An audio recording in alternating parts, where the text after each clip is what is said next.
Hey everyone, tonight we're drifting back into the Middle Ages. You know the image. A proud stone castle perched on a hill, glowing in the sunset, flags flapping dramatically in the wind, knights polishing their armor, ladies gliding gracefully through candlelit halls. It's the kind of image that makes you think medieval castles were glamorous, romantic, and maybe even comfortable. But of course, that's not quite how it was. Castles were less like luxury resorts and more like very damp office buildings that happened to have a lot of armed men hanging around. They were cold, they were drafty. They smelled vaguely of smoke, sewage, and wet dogs because, of course, there were always wet dogs, and, unless you were a noble, drifting around with servants to do the hard work for you, life inside a castle was not a fairy tale. It was endless work, low pay, and a near-constant background soundtrack of clanging pots, boots on stone floors, and somebody yelling about lost chickens' dots. So, tonight, instead of following the kings and queens through their glittering banquets, let's sink quietly into the lives of the people who actually kept the castle running. The servants, the cooks, the guards, the poor souls with the delightful title of Gong farmer. These were the people who made noble life possible, whose experiences were far less polished. Let's start with the servants. A castle wasn't just a house. It was a small community, a kind of fortified village stacked vertically, which meant it needed staff, and not just a handful. A proper medieval castle could employ dozens, sometimes hundreds of workers, depending on its size and the wealth of the family. The lowest level of service usually began with the pages and scullions. Pages were young boys, often sent by their families to learn courtly manners. But until they reached an age where they could swing a sword, they were glorified errant runners. Fetch this, carry that, hold your lord's horse until your hands are numb. The scullions, meanwhile, were the unfortunate children assigned to the kitchen. They scrubbed pots so blackened with soot they looked like meteorites. They hauled water until their backs ached, and they generally absorbed the frustration of every cook, steward, or guard who needed someone small and powerless to yell at. Higher up were the chambermaids and laundresses. Their work may sound gentler, but it was not. Imagine washing sheets in an age when detergent was basically ashes mixed with lye, and your washing machine was your own aching arms, scrubbing in icy water that probably had a frog or two floating in it. Not to mention that noble laundry wasn't exactly clean to begin with. The rich, war-heavy fabrics layered with perfumes and ointments, which created stains that didn't want to leave. Silk and velvet were delicate, meaning one wrong move, and you had destroyed something worth more than your life savings. No pressure at all, and let's not forget that part of the chambermaid's job was emptying chamber pots. Yes, those dainty nobles who couldn't be bothered to walk to the garderobe left little gifts for their maids to carry out. So, picture starting your morning by picking up your employer's night soil, trying not to spill it on your shoes as you navigate a staircase. A calming, glamorous lifestyle, indeed. Now, the kitchens. If the castle was a heart, the kitchen was its furnace. It was loud, hot, and constantly in motion. Medieval kitchens weren't little cozy hearths. They were industrial operations. Enormous fireplaces, spits large enough to roast entire animals, boiling cauldrons that could swallow a small child if one wasn't careful. The cooks were some of the most important servants, but also some of the most stressed. They had to feed everyone, the lord, the family, the staff, the guards, and sometimes even the villagers during festivals. Imagine trying to cook for several hundred people every single day, using nothing but open flames, knives that dulled after about 5 minutes, and ingredients that might already be halfway to rotting. Food had to be preserved with salt, smoke, or vinegar, which made meals taste, let's say, aggressively tangy. Fresh vegetables were seasonal, meat was occasional, and bread was constant. But even bread could be unpleasant. In lean years, flour was padded with ground-up beans, or, worse, ground-up acorns. Not poisonous if you boiled them enough, but not exactly delicious either. And since this is a castle, the kitchen wasn't just cooking, it was also showing off. Nobles loved feasts, and feasts required spectacle. The cooks had to produce not only food, but entertainment. Pastries shaped like swans, pies that opened to release live birds, entire roasted animals reassembled with feathers, as though resurrected for one last encore. Behind the theatrical glamour, it was exhausting labor. And yes, it occasionally went wrong. Nothing kills the mood of a banquet like a pie that explodes prematurely, sending panicked pigeons into your lord's soup. Guards and men-at-arms lived in castles too. Their lives were less about glory and more about boredom. The romantic image of knights clashing in battle ignores the fact that most of the time, guards were stuck standing around, watching doors, and trying not to fall asleep during a 6-shift guard duty in a medieval castle meant pacing along a drafty wall at night, probably in the rain, listening to the wind howl through the battlements. Armor wasn't always worn unless an attack was expected, but even a mail shirt gets heavy after a while. Meals were basic, beds were hard, and the main excitement was the occasional drunk servant stumbling around after hours. And yet, being a guard had its perks compared to, say, a scullion. Guards got slightly better pay, a bit more respect, and, if they survived long enough, the possibility of rising to a position of authority. But they also had to be ready at any moment to fight, bleed, and possibly die not for their own lands, but for someone else's. A noble's quarrel was a guard's battlefield. And then there were the craftsmen. A castle had smiths to keep weapons sharp and armor mended. Carpenters repaired staircases and furniture. Masons patched up cracks in the stone walls. Without them, the castle would literally fall apart. These tradesmen were better off than servants. They often had guild connections, specialized skills, and some degree of independence. But they still lived under the thumb of the lord. If the lord wanted a new banquet hall, the masons got to work, whether they liked it or not. If he wanted a golden chandelier, the smith had to figure it out, even if the chandelier weighed more than the ceiling could handle. Failure was not an option unless you enjoyed being fined, flogged, or, in some cases, politely told to leave the premises forever. Now, let's pause on one of the more infamous castle jobs, the gong farmer. The name sounds whimsical, but the work was not.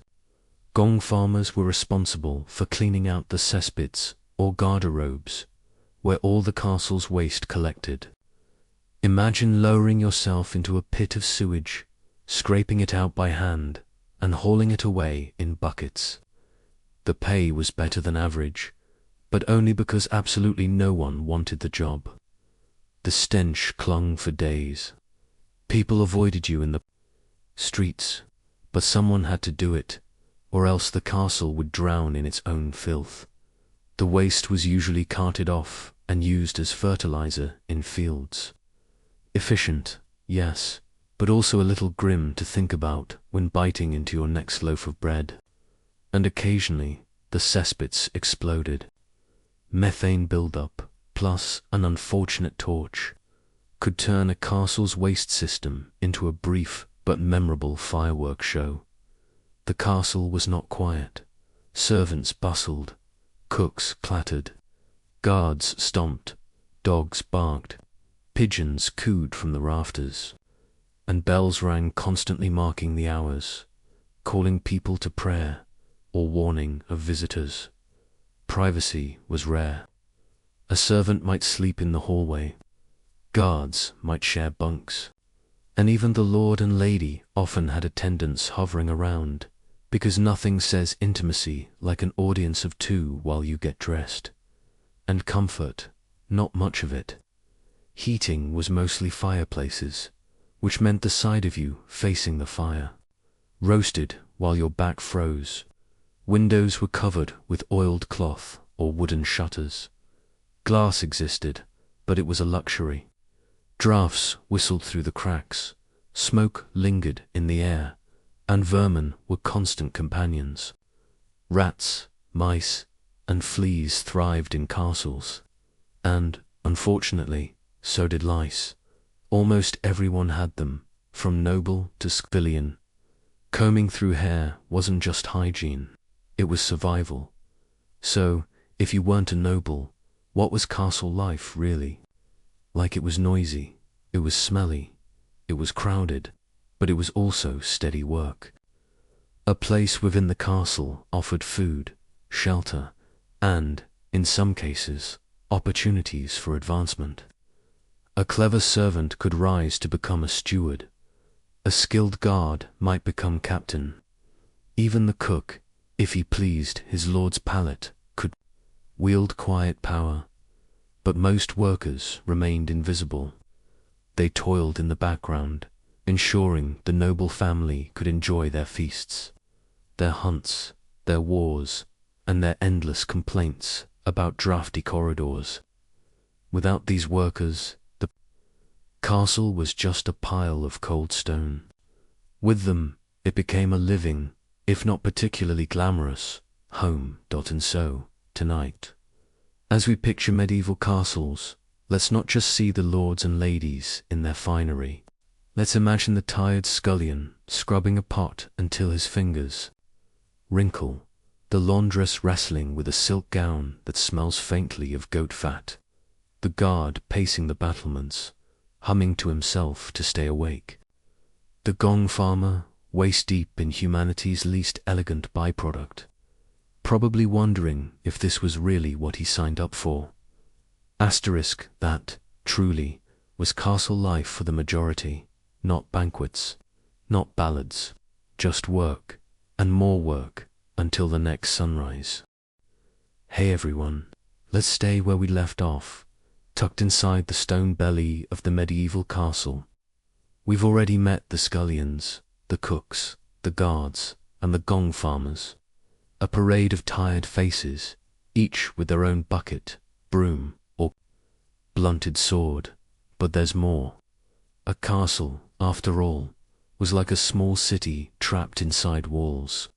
And cities don't run without a dizzying variety of people doing a dizzying variety of tasks. So tonight, let's drift further down those drafty corridors, past the smoke-filled kitchens, through the echoing halls where nobles stomped about in pointy shoes, and let's step into the quieter corners where the real engine of castle life hummed along. Let's begin with the stewards.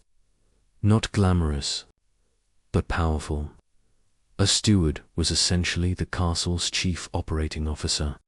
He made sure everything ran on time, the supplies were bought, that staff were paid well, theoretically paid, and that the lord didn't storm into the hall one morning to discover the wine had run out. A good steward was worth his weight in gold. A bad steward, on the other hand, could sink a household into chaos faster than you can say overdue grain delivery. And because this was the Middle Ages, bad could simply mean failing to produce miracles from nothing. Famines happened. Carts got stuck in the mud. Local peasants, tired of paying taxes, occasionally burned down the barn. The steward got blamed anyway. Yet stewards lived a strange double life. They were servants, but they weren't exactly servants.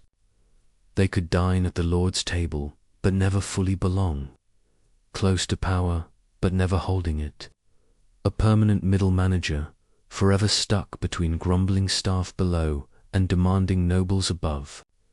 If you've ever been trapped between an annoyed boss and a cranky team, congratulations, you've lived the life of a medieval steward. Next, the chaplains and clerks. Because, naturally, no castle could function without paperwork. You may imagine the Middle Ages as illiterate, but castles generated astonishing amounts of documents. Letters, accounts, inventories, records of who owed what and who had borrowed which hunting hounds. Someone had to keep track of it all. That job fell to the clerks.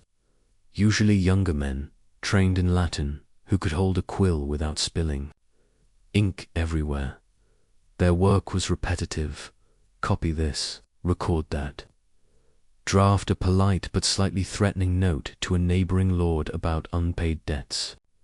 It wasn't back-breaking labor, but it did mean long hours hunched over parchment in candlelight, breathing smoke and slowly going cross-eyed. And then there were the chaplains. Religion threaded through every corner of castle life. A chapel was essential. Daily prayers were expected. A chaplain was there to murmur blessings, hear confessions, and, when necessary, remind the Lord that God was probably frowning on his latest temper tantrum. Chaplains could wield surprising influence, especially if they were close confidants of the family, but most of the time they were just trying to keep everyone on schedule for Mass, while quietly worrying about the rats nesting in the hymnals. Now let's wander toward the stables. If the kitchen was the castle's furnace, the stables were its gas tank. Horses were everything. Transport, status symbols, war machines. Without horses, a castle was cut off from the world, which meant the stable boys, grooms, and farriers were indispensable. Stable boys lived in a constant haze of muck and hay. Their job was simple: keep the animals alive and ready, feed them, brush them, clean their stalls. Easy enough, except when one of those animals weighed half a ton and decided it didn't feel like cooperating. A kick from a horse could end your career, your life. The farrier, meanwhile, had the job of shoeing the horses, which was part blacksmithing, part wrestling match, part exercise in patience. Imagine holding up a massive hoof, trying to hammer in a nail while the horse decided whether it wanted to stand politely or hurl you into the wall. The pay was better than a scullion's, but not quite enough to make up for the bruises. And then there were the hunting dogs. Castles always had kennels, dozens of dogs bred for chasing deer, boar, or whatever noble pastime required barking and biting. Kennel masters trained them, fed them, and patched up their wounds after a hunt, which also meant the kennels stank permanently of wet fur and meat scraps. Not exactly a soothing work environment. Let's step back inside, into the laundry rooms. Again, because laundry wasn't just sheets and clothes. There were table linens, banners, towels, surcoats, and the occasional blood-stained tunic that came back from a skirmish. All had to be scrubbed, then dried, then ironed with irons that had to be heated in the fire, making the whole process a delicate balance of not scorching the fabric or your hands. Soap, as mentioned, wasn't soap. It was lye made from ashes, mixed with water, and capable of burning the skin. Wash long enough, and your hands looked like dried parchment. And if you were lucky enough to wash in warm weather, the water might be tolerable. In winter, you dunked your arms into freezing tubs, then hauled wet cloth into the air to wring it out. Imagine doing that for hours, until your shoulders felt like they were detaching from your body. That was laundry life. Somewhere in the background, we would find the entertainers. Yes, Entertainers lived in castles too. Not permanently, but often enough. Minstrels, jesters, storytellers, people whose entire job was to distract nobles from their own boredom. For the staff, entertainers were both a relief and an annoyance. Relief, because it meant fewer demands from the lord for a few hours. Annoyance, because the feasts that accompanied entertainment usually doubled the workload in the kitchen. The jester is often imagined as a colorful clown, but many were more like satirical commentators. They could mock the lord, as long as they didn't cross invisible lines. Their value came from saying out loud what no one else dared to, which made them both amusing and slightly dangerous. For everyone else in the castle, they were simply another oddball passing through, and then the children. Yes, castles were crawling with them. Noble children, of course, but also the children of servants, pages running errands, scullions scrubbing pots, stable boys mucking stalls. Childhood was brief and filled with labor. Toys were rare, maybe a carved wooden figure, maybe a ball of rags. Games happened in the courtyards when work slowed, which was almost never. Some children were unlucky enough to be born into lifelong service. If your parents were servants, odds were you would be too. The castle became your whole world, its walls your horizon, its routines your destiny. You grew up with the smell of smoke in your nose, the sound of bells in your ears, and the faint hope that maybe, just maybe, if you worked hard enough, you could escape into a slightly better life. Now, let's pause and talk about food again. Not the food of the Lord, but the food of the staff. Servants didn't dine on swan pies and sugar sculptures.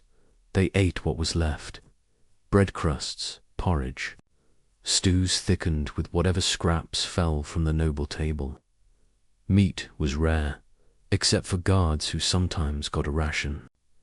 Most servants lived on barley, peas, onions, and the occasional bit of salted pork and drinks. Water was not always safe. Ale was the safer option, even for children.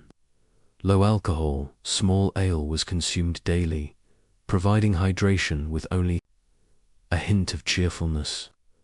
Wine might trickle down to higher servants, but for most it was a fantasy. So ale it was. Every day, for breakfast, lunch, and dinner, which sounds indulgent until you realize it was about as alcoholic as modern kombucha, just fizzier and with more sediment at the bottom. The castle was also full of seasonal rhythms. In summer, life swarmed with activity. Harvest deliveries arrived, repairs were made, walls were patched before winter. Servants sweated through long days, trying to keep everything ready for the noble family's summer entertainments. In winter, things slowed. Fires burned constantly, but still failed to keep the chill away. Servants shivered in their beds, often sharing blankets to conserve heat. Food supplies dwindled. Meals got plainer. Entertainment revolved around whatever minstrels could be lured in, or whatever stories servants whispered to each other in the dark. Winter in a castle was less cozy and more endurance challenge. Let's drift now to one of the stranger corners of castle work, medicine.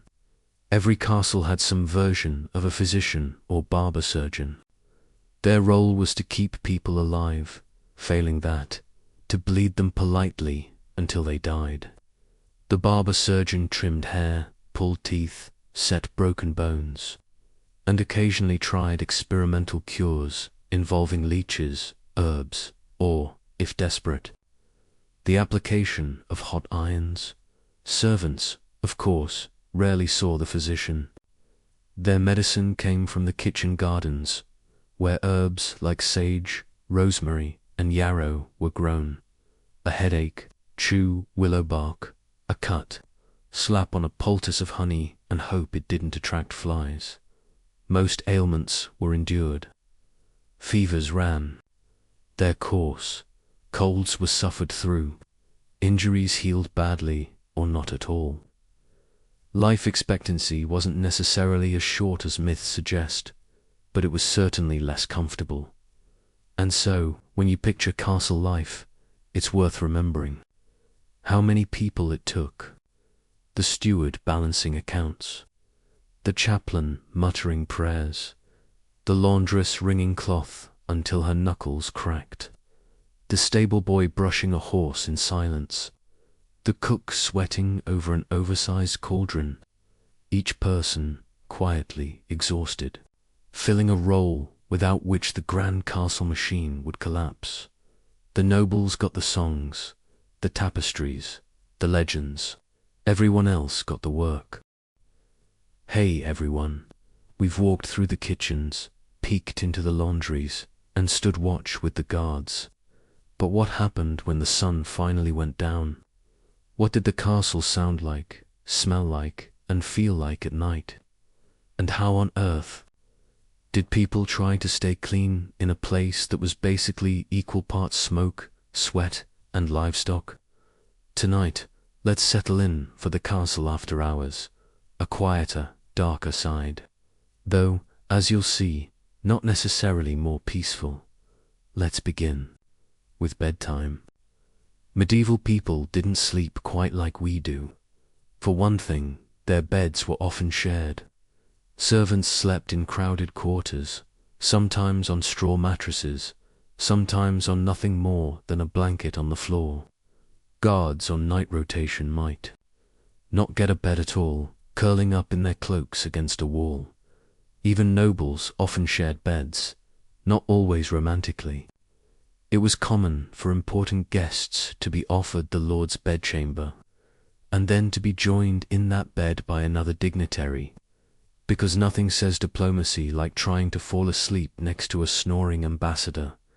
And then there was segmented sleep. People often went to bed soon after dark, slept for a few hours, woke in the middle of the night, and then drifted off again until dawn. That middle wakeful period was used for prayers, quiet conversation, or, if you were unlucky, extra chores.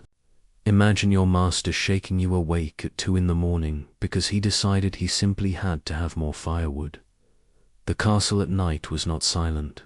Crackling fires, the occasional thud of boots as guards changed shifts, the muffled squeaks of mice and rats.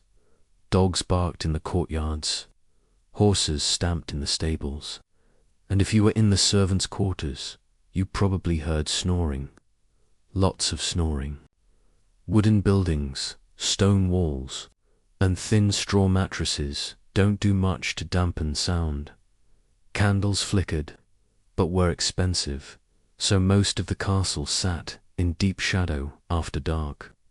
Tallow lamps gave a greasy, smoky glow, but nothing you'd want near your best tapestries, which meant if you had to walk to the garderobe in the middle of the night, you did so in near total darkness, hoping not to trip over a sleeping servant or worse, step in something unpleasant. And speaking of garderobes, hygiene, castles weren't built with comfort in mind. Toilets existed, yes, but they weren't exactly modern plumbing. A garderobe was usually a small chamber with a wooden seat projecting out from the castle wall. Waste dropped into a pit, or, in some cases, straight down the wall, which must have made standing near the base of the castle walls a uniquely perilous experience. Multiple garderobes might empty into the same cesspit, which meant maintenance was inevitable. Enter the Gong farmers we mentioned earlier, the unsung heroes of medieval sanitation, slogging through sewage so the nobility didn't drown in it. Servants didn't always have access to these buckets, and chamber pots were common, which then had to be carried out and emptied by someone else. Accidents happened, Imagine being the maid climbing a spiral staircase with a full chamber pot, only to stumble.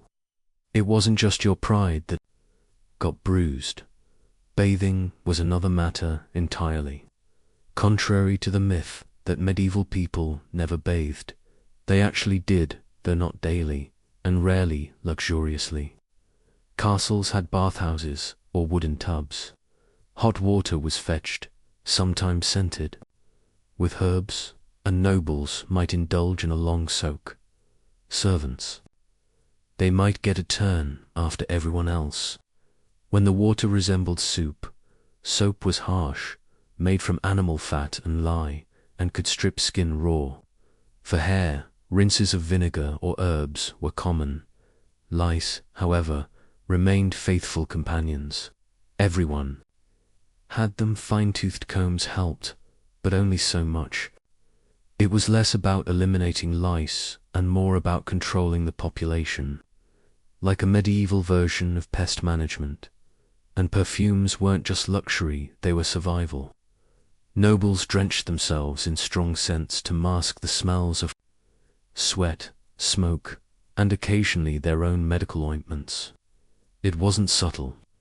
If you could smell someone approaching long before you saw them, chances were they were important. Or they'd recently stepped in something and were trying to cover it up. Now let's wander into the peculiar world of castle rules, because of course there were rules. Hierarchies as rigid as the stone walls themselves. For example, meals. Seating at the great hall wasn't just about comfort, it was a map of status. The lord and lady sat at the high table, naturally. Important guests sat near them. Everyone else was pushed further down the hall, with the least important at the far end, probably near the drafty door and the barking dogs. Servants ate later, often from leftovers, and sometimes directly on the floor or in the kitchens. And table manners. They were serious business. You might share a trencher thick slab of bread used as a plate with your neighbor. But if you reached across rudely, chewed noisily, or, heaven forbid, wiped your greasy fingers on the tablecloth, people noticed. Not because they cared about hygiene, but because table manners reflected discipline and control. Nothing, said barbarian, like licking your knife at dinner. Then there were rules of dress. Nobles dictated what their servants could and could not wear. Bright colors were often reserved for the upper classes, as were certain fabrics like silk and velvet. A servant turning up in scarlet might be asked where on earth they stole it from. Shoes were also an issue. The long, pointy shoes, fashionable in the late Middle Ages, were basically status symbols. The longer the point, the higher your rank. Servants wore practical shoes, sturdy, short, and easy to run in when the lord suddenly remembered he wanted his hunting gloves right now. Noise was another matter. Castles were noisy, yes, but certain noises were forbidden. Slamming doors, clattering around after hours, or raising your voice in the wrong place could earn punishment. Servants were expected to move quietly, like shadows, which was easier said than done when you were carrying a cauldron half your weight or dragging firewood through a stone hallway. And let's not forget curfews. Many castles locked their gates at nightfall. If you were outside, too bad you'd spend the night in the cold. Inside, the curfew meant most people had to stay put. Wandering around the castle at night without reason was suspicious. Guards might stop you, or worse, assume you were a thief, which made midnight trips to the garderobe both inconvenient and slightly risky. Now, let's consider light. Candles, as I said, were expensive. A noble might have dozens burning during a feast, partly for show, partly for the sheer luxury of it. But servants had to make do with rushlight's thin reeds dipped in fat, which burned fast and smoky. You could read by them if you squinted, but mostly they just gave you headaches. So nights in the servants' quarters were dim at best. People went to bed early, not because they were disciplined, but because stumbling around in the dark was a great way to break your neck on a staircase. Fireplaces provided some glow, but mostly you lived in darkness until the rooster crowed. And speaking of roosters, let's drift to the morning routine. Because castle life at night bled seamlessly into castle life at dawn. Servants rose early, often before sunrise. Fires had to be lit, bread started, floors swept, animals fed. By the time the noble family stirred, the servants had already been working for hours. Washing in the morning usually meant splashing cold water on your face from a basin. Tooth care, a twig chewed until it frayed, used to scrub a teeth, followed by a rinse of vinegar or wine if you were fancy. Not perfect dental hygiene, but enough to keep most teeth until middle age. After that, well, the barber surgeon was waiting with his pliers, so castle life by night was not restful. It was segmented sleep in crowded quarters, chamber pots and drafty garderobes, darkness pierced by the occasional smoky rush, whispered conversations, prayers muttered in the middle of the night, the shuffle of guards on their rounds, and hygiene, while better than stereotypes suggest, was hardly like.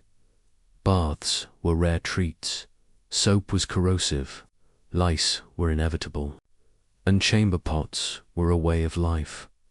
The rules, meanwhile, structured everything: who sat where, who wore what, who ate first and who ate last.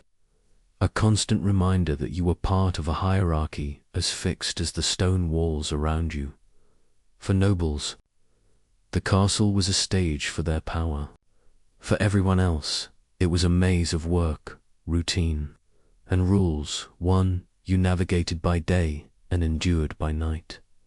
So, as you close your eyes tonight, imagine lying on a straw mattress, shoulder to shoulder with 3 other servants, listening to the creak of the beams above, the drip of water through a leaky ceiling, and the distant bark of dogs in the courtyard.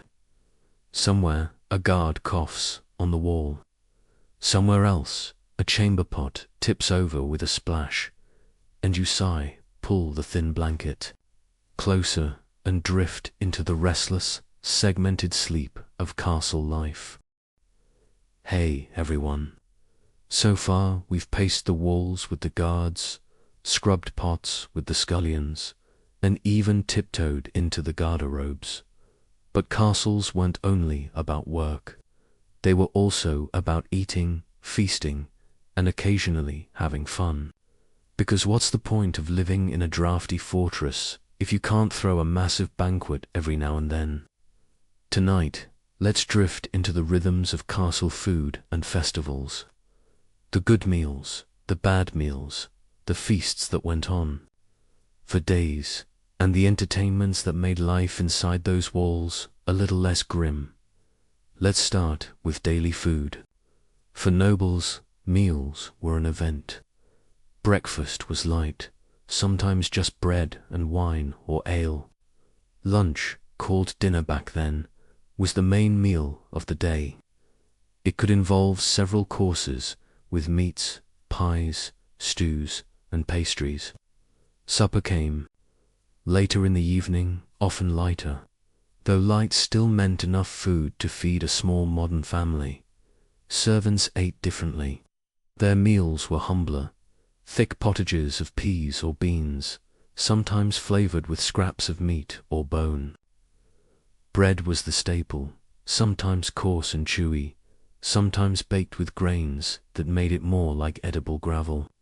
If you were lucky, there was cheese, onions, or salted fish. If you were less lucky, there was just more pottage, again, forever. Salt was essential, both for taste and for survival. Meat was salted to preserve it, though it could come out tough enough to break a tooth. That's where stewing came in. Toss the salted meat into a pot. Boil it until soft, add herbs, and hope for the best. Now, let's talk about feasts. Because castles weren't built only for defense. They were built for showing off, and nothing showed off power and wealth better than a lavish feast. Picture the great hall, long tables stretching out, torches blazing on the walls, minstrels tuning their instruments in the corner. At the high table sat the lord and lady, maybe with honored guests, everyone else filled in below, ranked neatly according to status. The food came out in courses. First, something to impress. Maybe a whole boar's head, garnished with herbs. Maybe a peacock roasted and then redressed in its feathers, because subtlety was not the point. Then came pies, venison pies, eel pies, sometimes pies filled with smaller pies, just in case you were bored. There were elaborate dishes meant to amaze, meat shaped into castles, jellies molded into animals, sugar sculptures of saints. In some cases, even pies that, when cut open, released live birds. A surprise that was charming in theory, but probably chaotic in practice.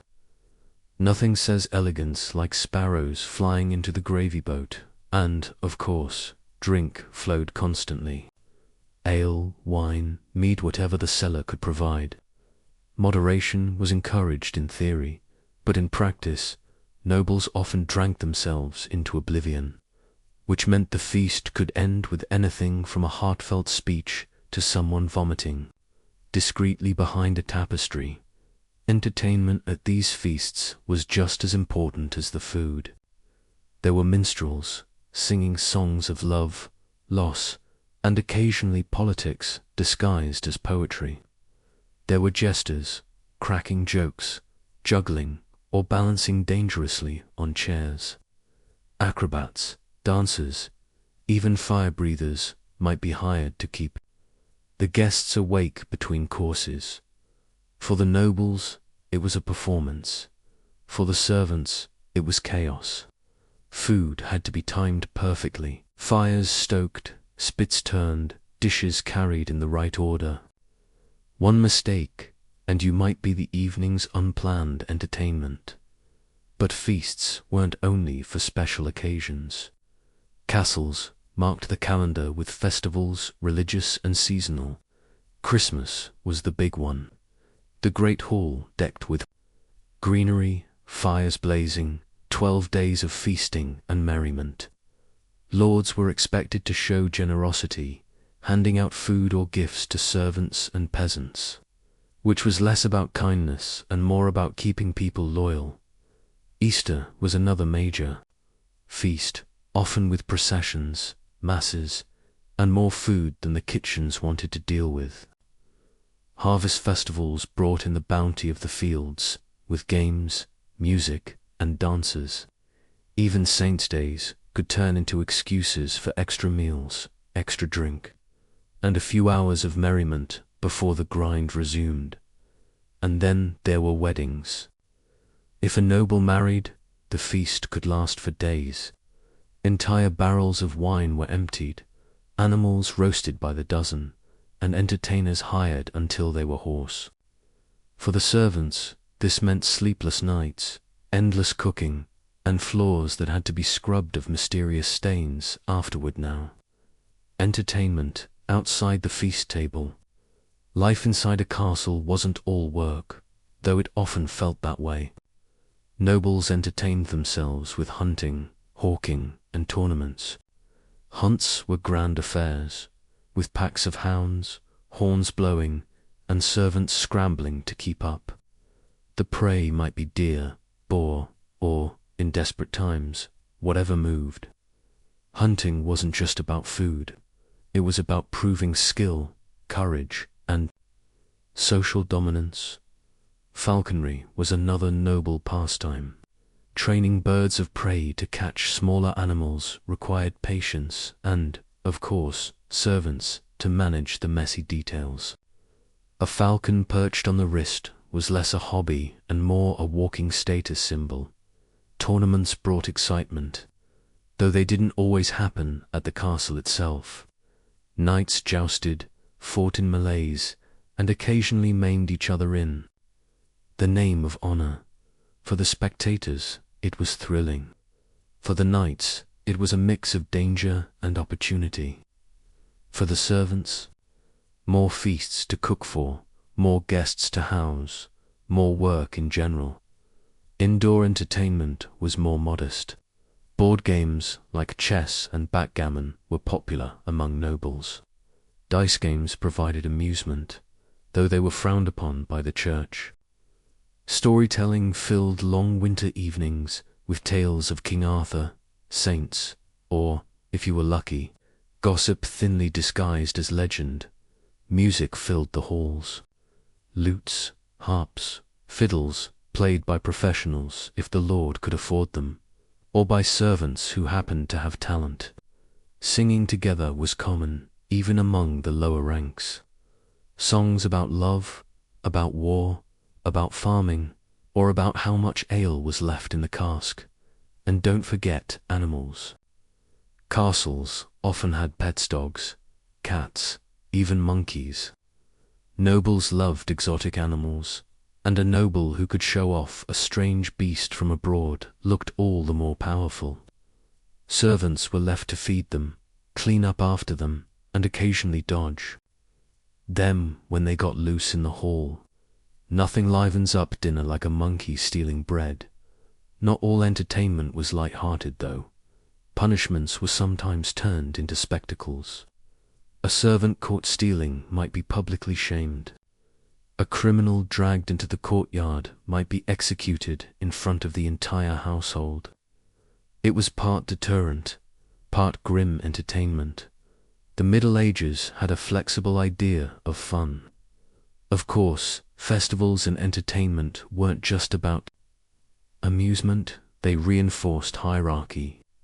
At feasts, seating reminded everyone of their place. At hunts, the lord led, the servants followed. Even games could underline status. Nobles played chess, servants played dice. Leisure was never entirely free from rank.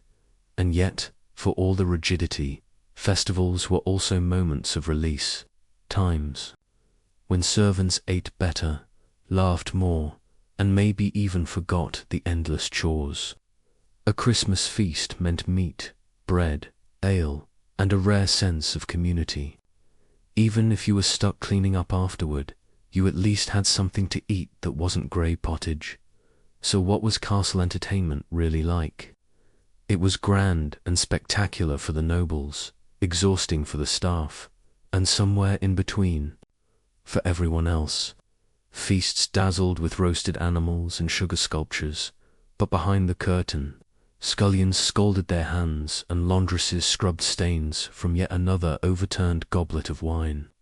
Festivals filled the halls with music and laughter, but also with work orders, deliveries, and sore backs. Still, these moments broke up the monotony. They gave life inside the castle rhythm and color. Without them, the castle was just stone, smoke, and silence. With them, it became a stage-part theatre, part kitchen, part circus. So as you drift off tonight, picture yourself at a castle feast. The hall glowing with torchlight, the air thick with the smell of roasted meat and spilled ale. Minstrels strumming in the corner, a jester juggling fruit, servants slipping quietly through the crowd, balancing trays, dodging dogs, hoping not to trip. That it's noisy, chaotic, and faintly ridiculous, but it's also the heartbeat of castle life. The moments that made the endless labor, the drafts, and the chamber pots just a little more bearable. Hey everyone, we've walked the halls. We've eaten the food, we've sat through the feasts and festivals, and now, as our slow meander through castle life draws toward its end, let's drift into one of the stranger corners of existence inside. Those stone walls, health medicine, and all the little superstitions that people clung to in the hope of not dying too young life. Inside a castle might have looked impressive from the outside, but on the inside, health was a constant worry. Castles were crowded, smoky, damp, and drafty. They weren't exactly designed with public health in mind, and so ailments of all kinds crept in. Let's start with the basics. Headaches, stomach aches, fevers, these were constant companions. If you were noble, you might have a physician nearby, trained in university medicine. If you were a servant, you made do with home remedies and maybe a prayer or two. Either way, treatment wasn't what we'd call scientific. Physicians leaned heavily on the theory of the four humours: blood, phlegm, black bile, and yellow bile. If you were ill, it was because your humours were out of balance. The solution: balance them again, which often meant bleeding, purging, or feeding you strange concoctions. Bloodletting was common, sometimes with leeches, sometimes with a small blade. The idea was that too much blood made you feverish, so draining some would bring you back into harmony. Whether it worked is debatable. Many patients probably ended up weaker than before, but at least the physician looked busy. Herbs played a role too: chamomile for fevers, mint for stomach troubles, rosemary to ward off evil vapors. Garlic was used for just about everything, from infections to keeping demons away. And sometimes it probably did help. Injuries were another matter. A kitchen scullion burned by boiling water, a guard cut by a sword in training, a carpenter falling from scaffolding. There were no antibiotics, no antiseptics, no painkillers. Beyond strong drink and perhaps some opium if you were lucky, wounds were washed with vinegar or wine. Honey was sometimes used as a dressing. It does have antibacterial properties, though they didn't know why. Broken bones might be splintered with wood and cloth. Amputations happened, though not often in castles, unless war brought casualties. Through the gates, and the survival rate wasn't great. Dental problems were brutal. Toothaches plagued people of every rank. Extraction was the only real solution, done by barbers or anyone willing to tug hard enough with pliers. There were no numbing gels. Just grit your teeth if you still had the manned hope. It was over quickly now, plague and epidemics. Castles weren't immune. In fact, the crowded halls made them ideal breeding grounds. The Black Death in the 14th century cut down nobles and servants alike. Walls couldn't keep out fleas. Lords might flee to the countryside, abandoning their castles to avoid infection. Servants, of course, were often left behind. Smaller outbreaks of measles, smallpox, or dysentery were common. Diarrhea was a killer, especially for children. Water was often unsafe, and food could be spoiled. Ale was safer to drink, but not exactly a cure. Superstitions wove through all of this. People believed illness could be caused by bad air, by curses, or by divine punishment. To ward it off, they wore amulets, carried charms, or muttered prayers. Some wore dried toads around their necks. Others pinned bits of scripture to their clothes. Astrology played a big role. Physicians often consulted the stars before prescribing treatment. Was the moon waxing or waning? Was Mars in the wrong house? This might decide whether your bloodletting happened today or next week. Servants had their own folk remedies: spitting 3 times to ward off a fever, hanging herbs above the door to keep away evil spirits, burying nails under the threshold to prevent nightmares. It sounds odd to us, but when medicine was little more than guesswork, these rituals gave people a sense of control. Cleanliness was linked to health, but not in the way we think of it now. Bathing was seen as both pleasant and risky. A hot bath could open your pores, which supposedly made you vulnerable to disease. So nobles might bathe once a week, while servants were lucky to wash fully a few times a year. Hands and faces were rinsed more often, but soap was harsh, made of lye and animal fat. It worked, but it wasn't gentle. Perfumes and herbs helped cover smells. Clothes were cleaned less often than you'd hope. Lice, fleas, and bedbugs thrived. Servants might pick them off one another in idle moments, like monkeys grooming each other. Not exactly glamorous, but practical. Mental health wasn't really a concept. If you were sad or anxious, it was explained as melancholy, too much black bile in your system. Treatments ranged from herbal tonics to cheerful music, or, more grimly, confinement in prayer. Nobles sometimes struggled with stress, paranoia, or rage, which were explained as either humoral imbalance or possession. Servants didn't have the luxury of diagnosis. You just kept working until you couldn't.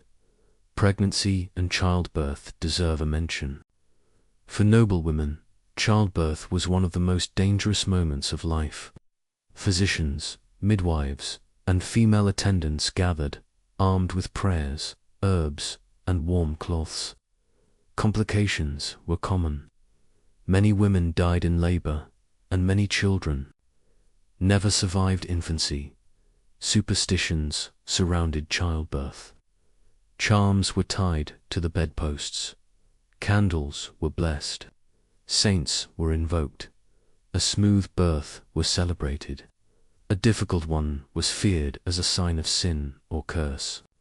Servants faced the same risks, but with fewer attendants and less comfort. And then there were accidents of a more absurd kind. People fell into moats. They slipped on icy stairs. They set themselves on fire by leaning too close to a torch. Even nobles weren't safe. There are records of kings and queens dying from infections caused by minor injuries. In a castle, danger was everywhere. Not always from sieges or swords. Sometimes from a badly placed bucket or a slippery rush mat. So what kept people going? Faith, superstition, a stubborn belief that if you prayed enough, wore the right charm, and avoided too much garlic on a Tuesday, you might just be spared. And sometimes, against the odds, people survived. Long enough to grow old, tell their stories, and complain about their joints, just like us.